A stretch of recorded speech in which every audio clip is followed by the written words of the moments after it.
Hi, and welcome to CommieCast, the podcast that talks about the issues that matter to you. I'm Stewart McGill from the Communist Party of Britain, and I'm delighted to say that as we approach the 25th anniversary of the return of Hong Kong to the Chinese People's Republic, I'm joined by Kenny Coyle. Kenny, you're over there in Macau, is that right? No, I'm actually in Hong Kong at the moment. You're in Hong Kong right now. Okay, Kenny, right now. Great. Tell us a wee bit about yourself, Kenny, and particularly with reference to why you are uniquely qualified to talk about the anniversary this weekend. Well, I won't say uniquely qualified, but I've lived in Asia for the past, more than 20 years now. I lived in Singapore for a couple of years. I was in Hong Kong for about 9 years. And then I lived in Macau for just over, about 11 years. So Hong Kong and Macau are both special administrative regions of China. They're both former possessions, colonies, as the former colonial powers might refer to them. Not something the Chinese like to use, as the article that I've written today makes clear. So I lived in Hong Kong for, a little under a decade. I was a member of the Hong Kong Journalists Association, so I was involved to some extent in some of the union activities in Hong Kong. And I come from a background which is rooted in the Young Communist League and the Communist Party in Britain. So I lived in Hong Kong with a very strong background and knowledge of anti-imperialism, and in my time in Hong Kong, I really was taught a lot of lessons about the realities of what British colonialism and British imperialism was, and how it operated in Asia. So Kenny, first, can you give us a wee bit of history, please, mate? And when you do this, could you cover basically how did the Brits take over Hong Kong? What was the background to that? The 1984 Sino-British Declaration and why some claim it gives Britain a right to intervene in Hong Kong even now, and the current status of Hong Kong in the People's Republic. Okay, so Britain's expansionism in the 1700s and 1800s in Asia was initially primarily aimed at the Indian subcontinent, but by the early part of the 1800s, it was clear that Britain was looking towards the next big prize, which was China. China at that stage was really stagnating in a feudal or certainly a pre-capitalist system. Britain was going through the throes of the Industrial Revolution, industrial capitalism, huge navy, vastly powerful military force, trading groups operating on behalf of the empire, the East India Company and so on. And in the 1820s, 1830s, these British traders operating under any number of false flags and flags of convenience were beginning to target China for the opium trade. And the Opium Wars, which came out of this, were the direct result of an imbalance, a trade imbalance that they had in trying to break into what was considered to be the world's greatest kind of unopened market. So during the 1840s, the British began to essentially engineer a series of conflicts which resulted in the first Opium War. That forced China to make a concession and give up the island of Hong Kong to the British in perpetuity. A second Opium War, again, highly stage managed in the 1860s, gave a second chunk of today's Hong Kong, Kowloon, which is actually where I am at the moment, Kowloon side, gave this chunk of Hong Kong to Britain again in perpetuity. and then a third treaty, and the Chinese refer to them as unequal treaties because essentially, a gun was put to their head each time.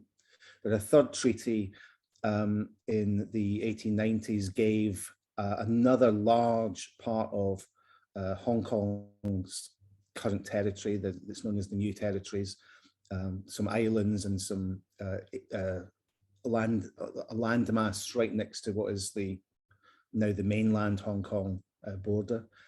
That third one, rather interestingly, wasn't given in perpetuity. It was given under a treaty. And that treaty was for 99 years. And that treaty was due to end in 1897. In 1997. It was made in the late 1890s after China had already been further weakened by incursions by other imperial states. So the 1890s, China lost Taiwan in a war with the Japanese, and then in the late 1890s, it made this treaty, hoping that Britain would act as some kind of guarantor of its position against Japan. But in fact, this final treaty was the one that allowed the kind of let's call it the clock to tick down towards the eventual handover in 1997.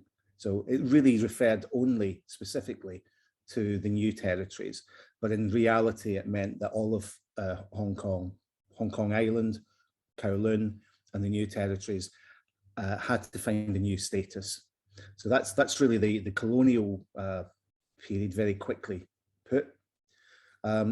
China and Hong Kong began serious discussions about the future of Hong Kong as a territory.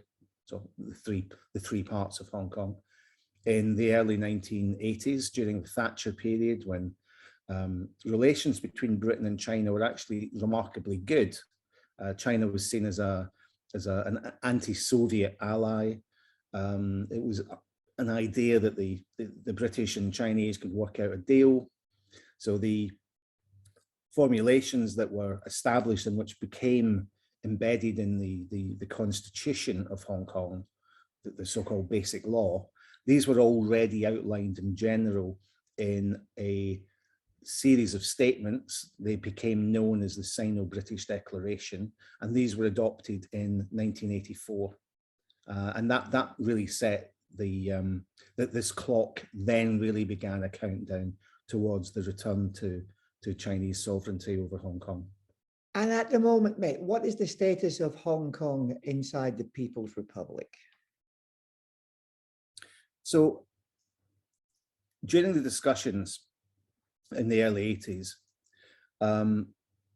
it's credited to Deng Xiaoping, but clearly it was a collective decision that there would be a system called one country, two systems. That meant that the political sovereignty of Hong Kong would shift from being under British rule to returning to Chinese rule.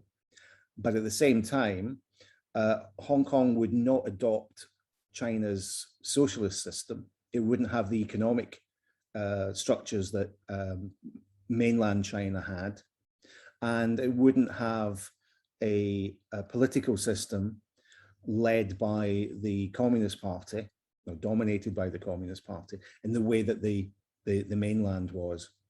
So the one country, two systems was really, it wasn't just a compromise. I mean, it was a recognition that there wasn't the time or the opportunity to turn Hong Kong into a socialist market economy the way that China continues to regard itself, but that Hong Kong would continue to be essentially a capitalist market system. It would retain its own legal system, which is largely based on British law. It has its own immigration system, its own customs. It has its own currency, its own monetary system. It has its own one of the world's largest stock exchanges. So essentially, it's a capitalist enclave within the People's Republic of China. That's also true of Macau, but in a very different way, I think. So Hong Kong's status is a special status, but its sovereignty is not one that is debatable. Hong Kong is a part of the People's Republic of China, and if I was to take a walk outside this morning, I'm going to see lots and lots of Chinese flags alongside the local flag of the Hong Kong city administration, the SAR, and yeah, they're all over the place at the moment. So this was an attempt by China to find an intermediary path of reunifying the mainland with the Chinese territories that were at that point in the 1980s outside the People's Republic. And there were three of them: Hong Kong, Macau, which had been administered by the Portuguese, and of course Taiwan, which is still not part of the People's Republic of China's jurisdiction. Use that term. Thanks very much indeed. And if we can just briefly, can you summarize the Opium Wars as basically the British fighting for the right to sell smack to the Chinese? Yes, well, unfortunately, the two major culprits were two Scotsmen, Jardine and Matheson, who became very famous and very rich as a result. But there were a whole series of traders in southern China during the early part of the 1800s. And the Chinese were very opposed to the use of opium inside China, and had obviously banned it. There were mass burnings of captured opium chests being set alight, which infuriated the traders. China had imposed a whole series of barriers and tariffs on foreign trade. And the reason that opium was used was because, being an addictive drug, there was really a kind of infinite market for it. And there was really nothing apart from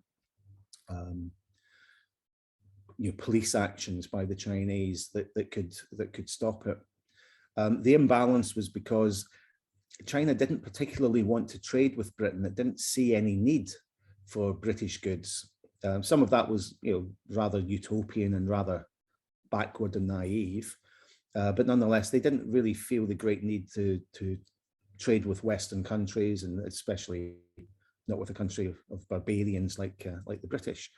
So the opium trade was a way of getting into China, getting gold and silver out of China, and using it to buy tea. I mean, the opium wars could almost be called tea wars, because they were also part of a massive expansion of the tea industry in Britain from the 1700s onwards. And Chinese tea, I mean, we think of phrases like all the tea in China, that comes from that period.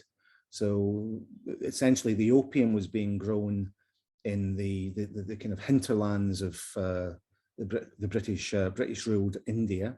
A lot of it came from Burma, in fact, and the opium was then smuggled and traded into China in return for gold and silver. That was then used to go into the tea trade, to buy Chinese tea, ship it back to Britain. The clippers, the cutty sark.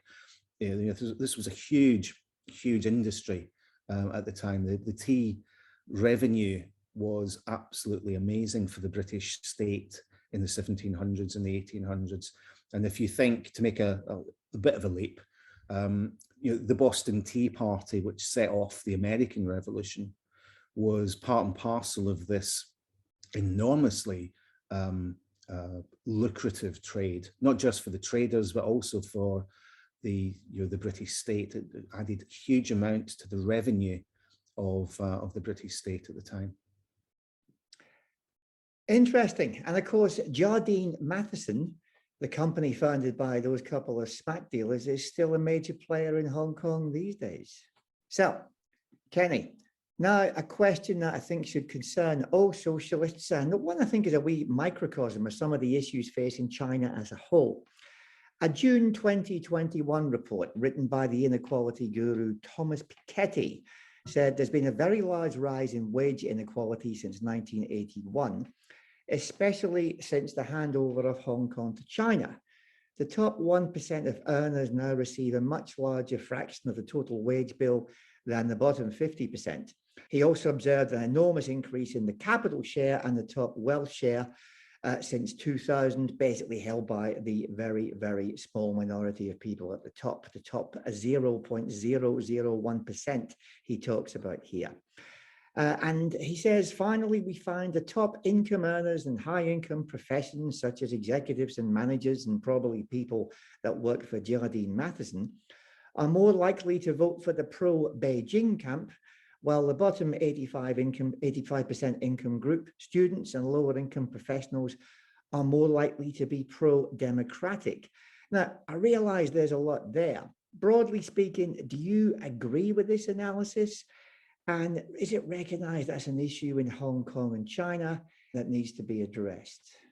I think the issue of social inequality is obviously recognized here and in China.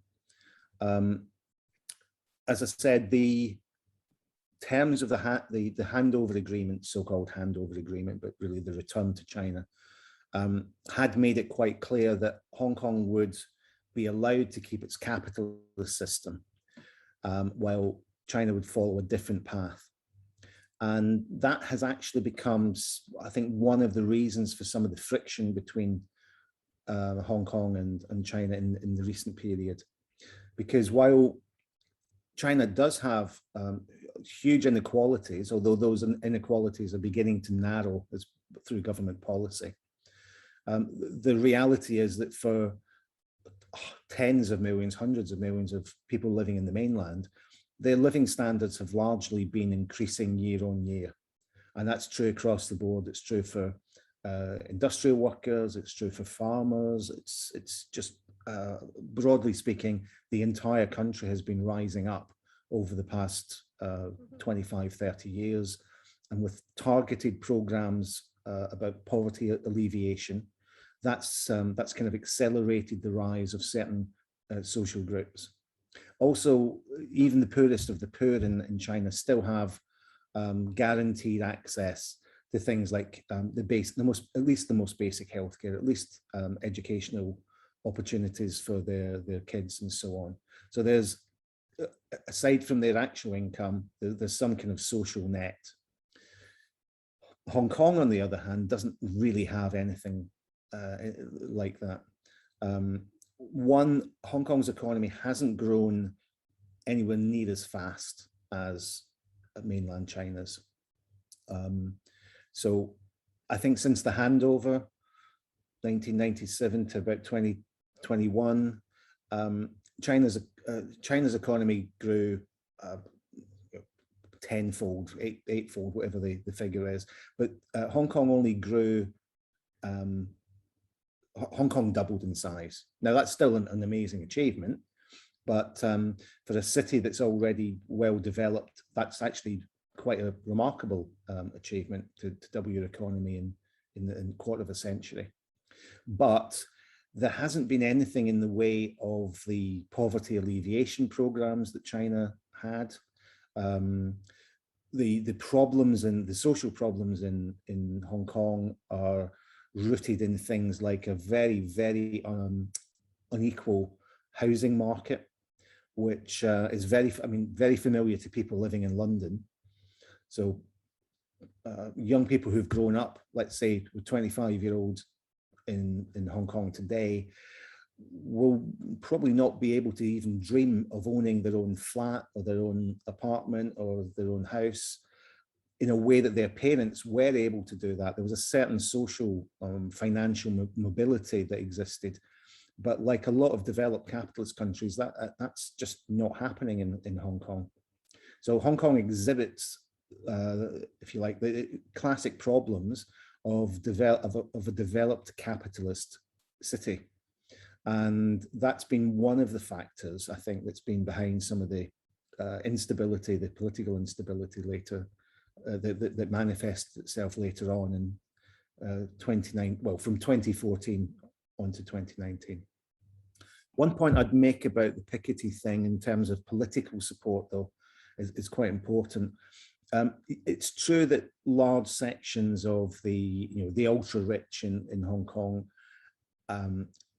aligned themselves with China. The answer's pretty obvious. It's because they were allowed to trade in China, they were allowed to develop businesses in China that made them even wealthier. So there's a lot of people in that class who are very sycophantic towards the central government in China, who have been active over the years in the Chinese economy, and they were welcomed into China at a particular point because they weren't part of the Western transnationals. They weren't part of the Western capitalist system. They were seen as a more agreeable form of investment into the Chinese economy. So that's why they benefited. So it's natural that they should be, at least on the face of it, they should be pro-China. But the reality is, if you look through the other social groups, people are very divided. Working people are very divided. The largest trade union federation in Hong Kong historically was the pro-one China policy of the Hong Kong Federation of Trade Unions. There were a number of others, but the biggest one was historically the pro-China forces. The biggest political party, the biggest grassroots party, the Democratic Alliance for the Betterment of Hong Kong. Again, that's a party that covers absolutely every area, every inch of the communities of Hong Kong. That's also been a historically pro-China party.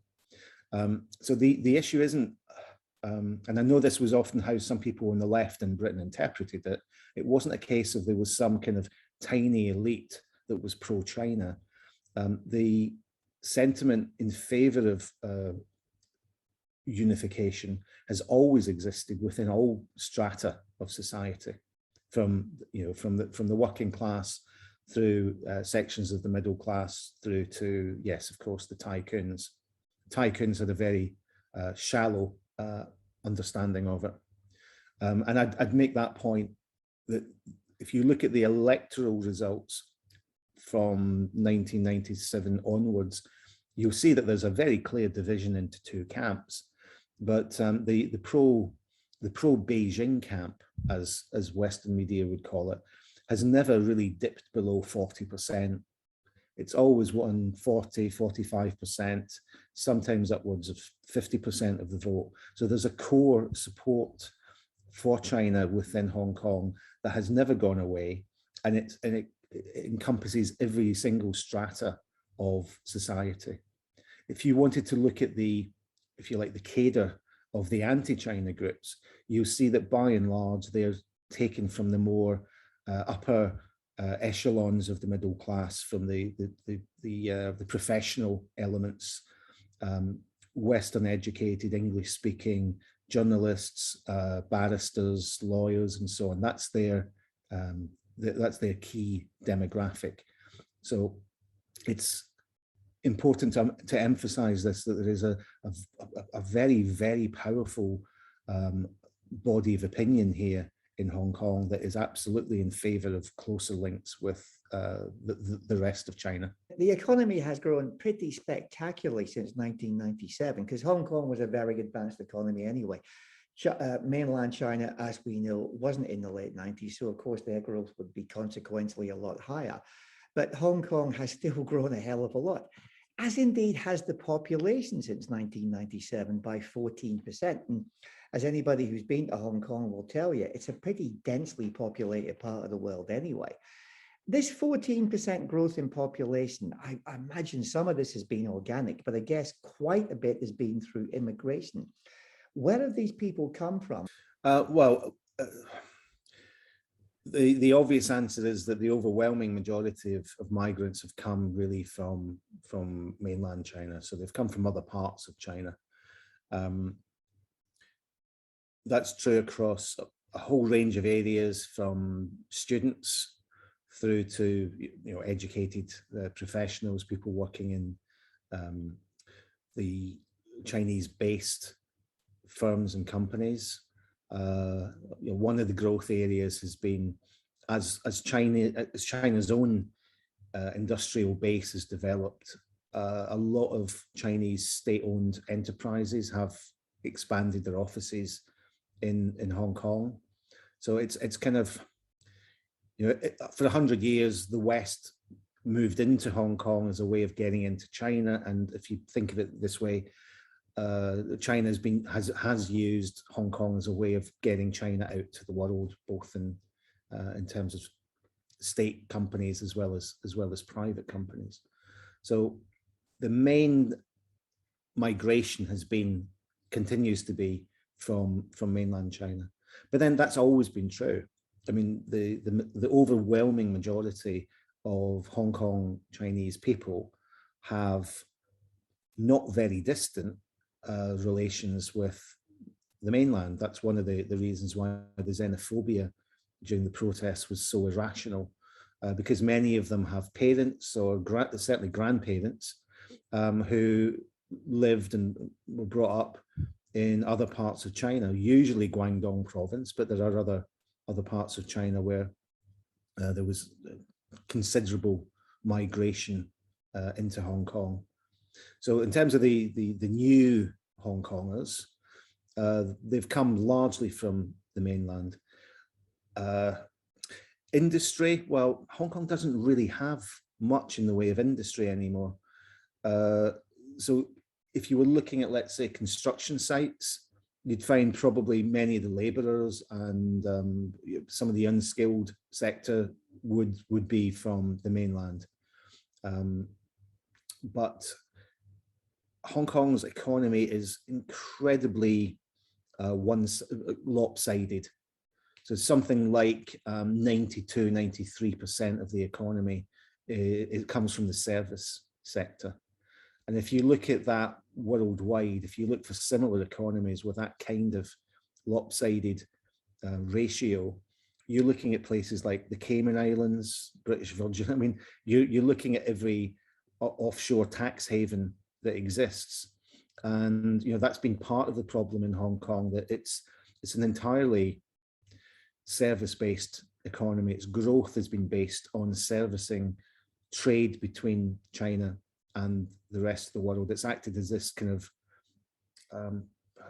I don't mean to demean the hard work of Hong Kong people, but I mean, the economy as a whole has been a very parasitic economy. It's benefited from this almost a kind of commission structure on what has been China's growth. So this is something that the new government here has to really seriously address, because it's a structural problem. It's not something that you can simply fix with a couple of budget announcements. It's something that's will really determine the future of Hong Kong.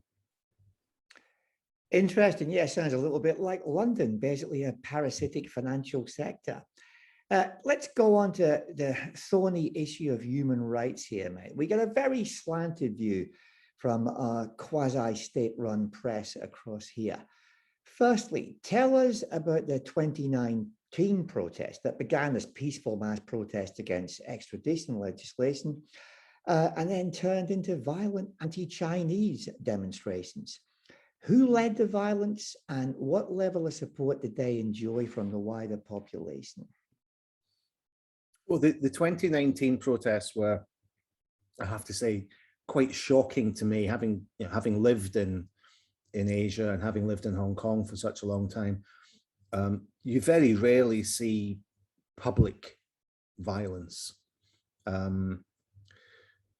And the level of it, the intensity, the ferocity of it was quite unlike anything that had been seen in Hong Kong for decades. You'd have to go back to the 60s or 50s to find anything comparable. So the initial protests were sparked by a rather badly handled proposal to extend Hong Kong's extradition treaties to the rest of the world. Hong Kong had 20 to 30 extradition treaties, including one with Britain, one with the United States. All the Western countries had ensured that they had extradition treaties with Hong Kong, reciprocal ones. So if you committed a crime in Hong Kong and you left for New York or Manchester, you would be eventually picked up and returned to Hong Kong to face trial, and vice versa. In fact, one of the last things that Chris Patten did as governor of Hong Kong in 1997 was to update the British Hong Kong extradition treaty. However, amazingly, amongst the 150 odd other countries and territories that Hong Kong didn't have an extradition treaty with was mainland China. And even more remarkable, I think, was it didn't even have an extradition treaty with Macau, which was the neighbouring colony that I was living in, being a Portuguese ruled territory, very close links with Hong Kong, but no extradition treaty. So you could actually literally rob every casino in Macau, jump on a ferry, get yourself to Hong Kong, and you couldn't be extradited to Macau to face justice. So this wasn't really about China at all, although there was in fact a terrible case of the killing of a young woman in Taiwan. Again, Hong Kong and Taiwan didn't have an extradition treaty. Taiwanese didn't want to have one because it meant recognizing Hong Kong in a way that they didn't want to do it. And when the government tried to introduce this legislation, which was actually perfectly innocuous in many respects, what the opposition did very, very skillfully through a lot of media manipulation, and if you go back and read the British media at the time, you would imagine that the only thing that was being discussed was how to hand over Hong Kong people to mainland authorities, despite the fact that, well, I could go into any amount of detail on that. So this was weaponized very quickly, quite brilliantly, by long-standing anti-China forces. Ironically, one of the people involved, a guy called Martin Lee, who was the founder of the anti-China Democratic Party. Martin Lee is a British trained barrister, and in 1998, he had actually spoken in the Hong Kong Legislative Council in favor of an extradition treaty, because there had been a case at that time where China had arrested a serial killer who'd committed the crimes in Hong Kong, escaped to mainland China. Mainland Chinese arrested him. He was a mainland citizen. He'd killed 2 mainland citizens. He was put on trial and he was executed in the mainland. Martin Lee in 1998 was all in favor of there being an extradition treaty. By 2019, he was the leading spokesman against any extradition treaties. So this was a very cynical but very, very cleverly designed campaign. And I mentioned earlier the key components of this were people who for decades had been senior figures in media, within the legal profession, within the education system. This was the cadre of the anti-China protests. So these people were the ones who set the political tone. The foot soldiers, however, were mostly young people, lots of students, disaffected elements from across society. I don't mean to imply that they were only students, but very heavily among the teenage to early 20s group who were allowed to run amok in Hong Kong. And the amount of violence that they directed towards people and property was absolutely unprecedented. Of the 160 or so MTR stations, or the public rail stations, think of London tube stations, whatever, almost 140 of them had been vandalized at some point, some shut down for a couple of days, The rioters very deliberately attacked fire safety systems. They attacked control rooms. They fireball, and this is a public service. This is not privately owned. It's owned by the people of Hong Kong. And the aim was really to try and bring Hong Kong to a standstill, to bring Hong Kong to its knees, to create really a strategy of chaos, to try to push the crisis to a tipping point where they imagined, they hoped, or they dreamt that the West, and this is back in the days of Trump, that the West would then be forced to intervene as they had done elsewhere. Now, that was a complete delusion, but that was literally what they hoped for. Did they really believe that was going to happen? Yeah, and I think we've seen this elsewhere. I think unfortunately we're seeing it in Ukraine right now.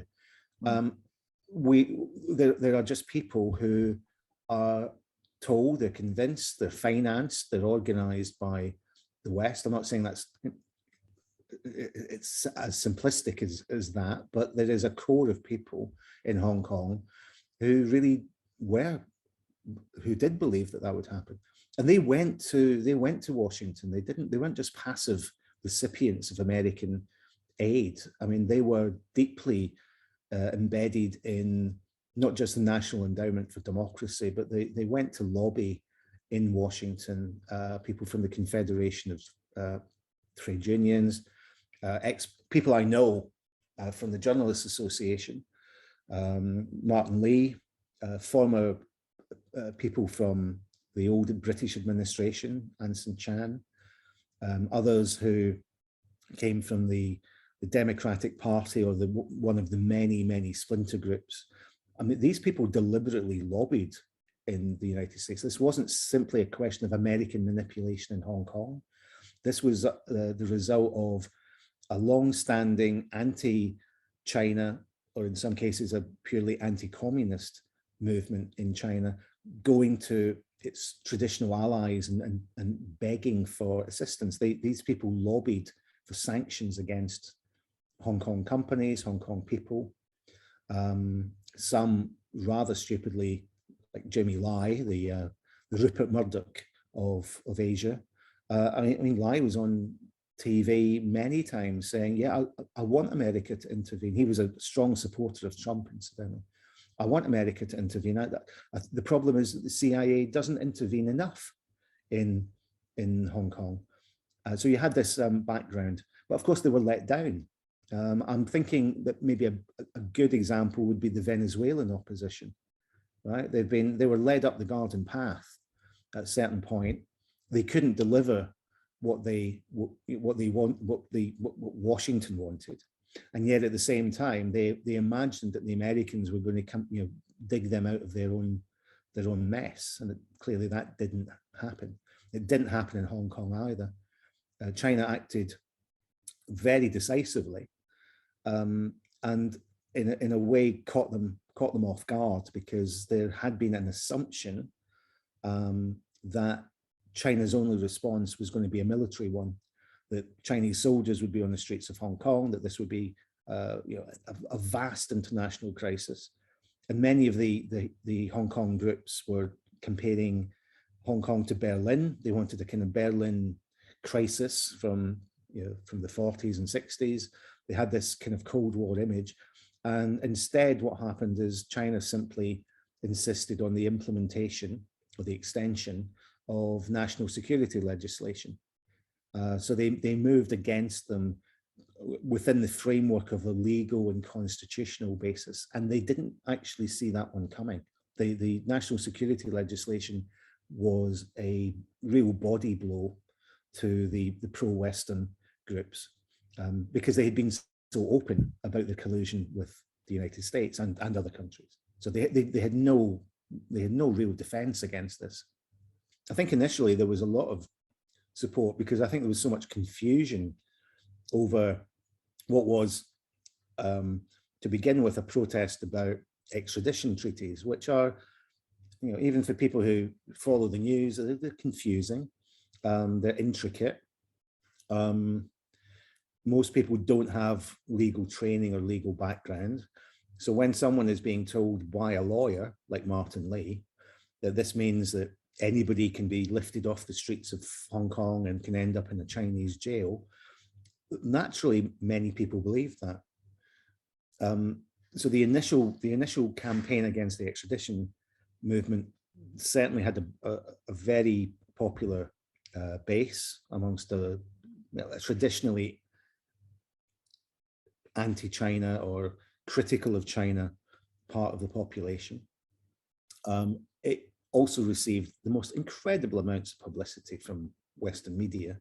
And for many people in Hong Kong who have, let's say, Western-centric views of the world, that reinforced their belief that the world was standing, four square behind them. So I think in the initial stages, there's no question the protests were large. They were not nearly as large as some media outlets tried to make out. 2 million people in the streets of Hong Kong is an impossibility, but nonetheless, we were told that. But then within, about this time, in fact, about this time last 2019, the protests began to take on increasingly violent, confrontational character, and the mainstream of the protest movement absolutely refused to issue one word of condemnation of the violence, even though it involved wrecking the Legislative Council building, graffiti everywhere, as I said, destroying the public transport system in Hong Kong. Not one peep from the main leadership. And I think towards the end of the violence, there was a division emerging between those who thought that the protest movement had just gone too far. In any case, it was never really about extradition. This was really an attempt to drive a wedge between Hong Kong and China. And that, I think, was something which obviously the central government was deeply concerned about. I mean, the extradition treaty itself was shelved very, very quickly. But by that point, the protests had moved on to a very, very dangerous level. And of course, towards the end, this also coincided with the beginnings of the COVID crisis and so on. So there was a whole number of things that came together towards 2020. Kenny, you say in your Morning Star article, rarely has Western mainstream propaganda so successfully shrouded the truth about a city and a society as open as Hong Kong's. Why do you say that? And what are the main characteristics of that open society that you think the propaganda shrouds so well? Well, when I say open, I mean, obviously at the moment, Hong Kong isn't entirely open like it's been in other parts of the world before. It's been difficult to get in and out of Hong Kong because of the COVID restrictions. But generally speaking, if you come from a Western country, you can get in and out of Hong Kong as easily as you like, visa-free travel. It's a very open society in the sense that you have very widespread media coverage of political events. The case of Jimmy Lai notwithstanding, I mean, he really had one of the most poisonous media outlets in the world, I think. But by and large, it's easy. You can talk to people now. I mean, one of the things I was finding out from friends who I hadn't seen in a couple of years was just how easier it is now to discuss politics, because previously people were afraid to voice their opinions if they weren't opinions that went along with the so-called yellow movement, which was the protest movement. If they were seen as being blue, then they faced real harassment. They faced businesses being attacked because their owners had said things against the violence of the protest movement or the extreme wing of the protest movement. So there's a much more, I wouldn't say a more relaxed environment. But certainly for a lot of people who had to keep their heads down during the protest movement, they find it a lot easier now. And conversely, I suppose, for those who were strong supporters of the protest movement, they have to be a bit careful about pushing certain things or demonstrations and so on. So there's a kind of uneasy calm in some respects. But Hong Kong is back, I mean, it is back to normal in many, many areas of life. And I've seen that over the past, I've been here now for about 2 weeks, a week in quarantine and a week outside quarantine. So, I mean, it's quite easy to move around. You know, there aren't policemen on every corner. Even yesterday when Xi Jinping arrived from Beijing, there's a heavy police presence around the area where the ceremonies are being placed. But otherwise, you know, the bars are open, people are out and about having fun. It's just a normal day-to-day life. So when I look at the Western coverage, I'm looking at BBC coverage and so on, you just get the image of, you know, Hong Kong is dead, it's been smothered by China. This just is not true. And I think especially during the protests, I watched hours, I mean, hundreds of hours of live coverage of the violence that was going on in Hong Kong. I watched it from Macau because we had Hong Kong TV channels. You could watch it on YouTube. You could watch it on any number of things, and you could see the level of violence. You could see the Molotov cocktails and the vandalism and the arson that was going on. And yet when I turned to watch Western media, particularly BBC, CNN also, but particularly the BBC, none of this appeared. It was completely sanitized. When discussions of violence in Hong Kong came up, it was police violence, only police violence. You got the impression that there was simply one side with batons and tear gas, and the other side were young, idealistic protesters, when in fact, as we're finding out through a whole series of court cases, many of these protesters were armed, but they were carrying weapons. And certainly even if they weren't carrying weapons, they were making them. Court case going on, I think right now, is about the killing of a 70-year-old bystander who was killed because he was hit by bricks thrown by the protesters. He wasn't involved in any counter-protest. He'd simply come out to see what was going on, and the protesters had showered him and other people with missiles. Two people are basically on trial for his killing. I think it's going to be a manslaughter charge, but they're also charged with attacks on other people during the same clash. So this level of violence was never really dwelt on by Western media. It gave a completely false impression of what was going on. And as a result, it's very difficult for people to understand why things like the national security legislation came into being. Anybody who believes in the objectivity of the BBC is welcome to come around my place, because I have some magic beans they can buy from me. Kenny, 1997, Hong Kong accounted for 18% of the newly unified China's economy. Now it's just 2%. Does Hong Kong still actually matter to China? And what are the plans for the territory within the wider national and regional context? Well, yes, Hong Kong still matters a great deal to China because it's a Chinese city. The reason that Hong Kong has been such a center point of conflict between China and the West has been because of all Chinese territories, it has been the most open economically and politically.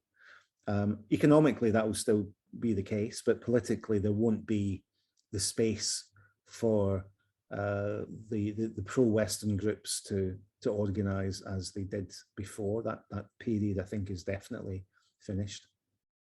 But looking beyond that, China's goal is obviously to achieve reunification with Taiwan, and making sure that the one country, two systems principle works in practice is important to China, because it wants to extend that experience to Taiwan. And anything that can be used by outside forces, and I'm absolutely convinced we'll see more evidence of Taiwanese involvement in some of these campaigns, anything that can be used to disrupt Taiwan moving closer to China, and to even opening up to the idea of discussing a one country, two systems reunification.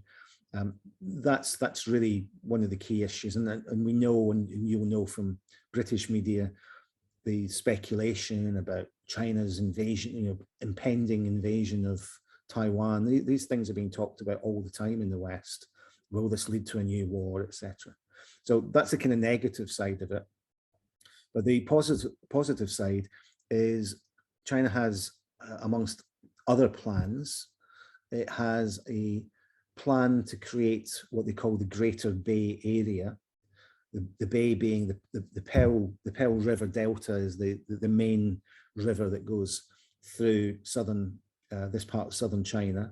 So it unites Hong Kong and Macau, and 9 major cities in Guangdong province. So cities like Guangzhou, which is the provincial capital, Shenzhen, which is the really they call it, they're calling it the Silicon Valley of China. It's the tech hub at the moment, and several other cities, which will eventually have a combined population of something like 70 million.